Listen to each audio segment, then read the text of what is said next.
산업재해. 제대로 알고 제대로 보상받읍시다. 어제 아르바이트 하던 가게에서 박스를 옮기다가 넘어져서 손목을 심하게 다쳤거든요. 근데 사장님이 아르바이트는 산재 보상이 안 된다고 하시더라고요. 사실인가요? 안타까운 사연을 들어보셨는데요. 과연 아르바이트를 하다가 다친 경우 산재 보상을 받을 수 있는지 지금부터 업무상 재해에 대한 내용을 자세히 살펴보도록 하겠습니다.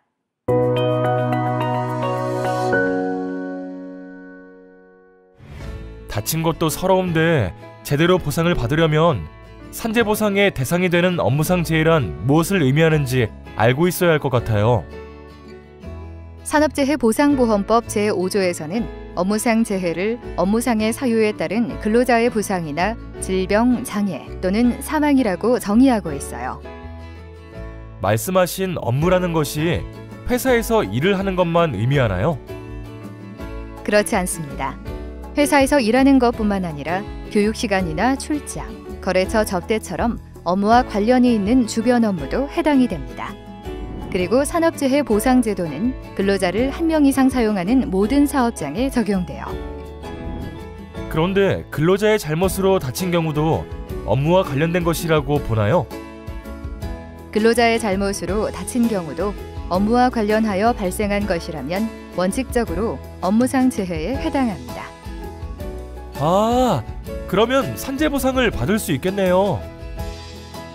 네, 그렇습니다. 그럼 저와 같은 아르바이트생에게도 산재 보상 제도가 적용되나요? 제 친구는 절대 안 된다고 하던데.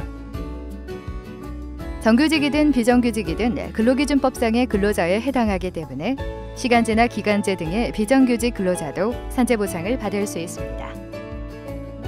아, 그렇군요. 다행이다. 아르바이트생도 산재 보상을 받을 수 있다고 하니 정말 다행입니다. 그럼 업무상 재해에는 어떤 종류가 있을까요? 지금부터 자세히 살펴보도록 하겠습니다.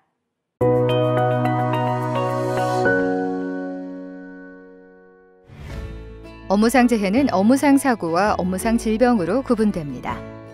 먼저 업무상 사고는 근로자가 근로계약에 따른 업무나 그에 따르는 행위를 하던 중 발생한 사고, 사업주가 제공한 시설물 등을 이용하던 중 그 시설물 등의 결함이나 관리 소홀로 발생한 사고, 사업주가 제공한 교통수단이나 그에 준하는 교통수단을 이용하는 등 사업주의 지배 관리 하에서 출퇴근 중 발생한 사고가 해당됩니다.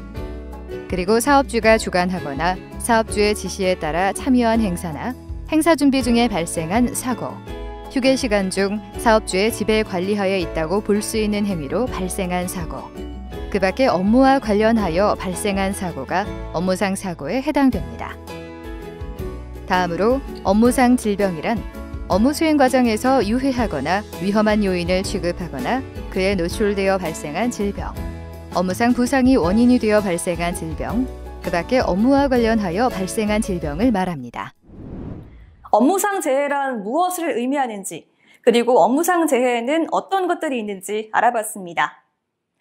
내가 입은 피해가 업무상 재해에 해당하는지 파악이 됐으면 이제 산업재해 보상을 신청해야겠죠. 어떻게 하면 될까요?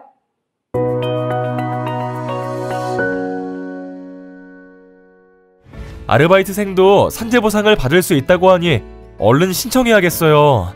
산재 보상 신청은 어떻게 하면 되나요? 우선 사고나 질병이 발생하면 회사가 요양신청서를 근로복지공단에 제출합니다. 잠시만요. 만약에 회사가 제출해주지 않으면 어떻게 하죠? 그런 경우에는 근로자 본인이 직접 요양신청서를 작성해서 제출하면 됩니다. 그러면 업무상 재해 여부를 근로복지공단에서 판단하게 됩니다. 네, 알려주셔서 감사합니다. 내용 잘 보셨나요?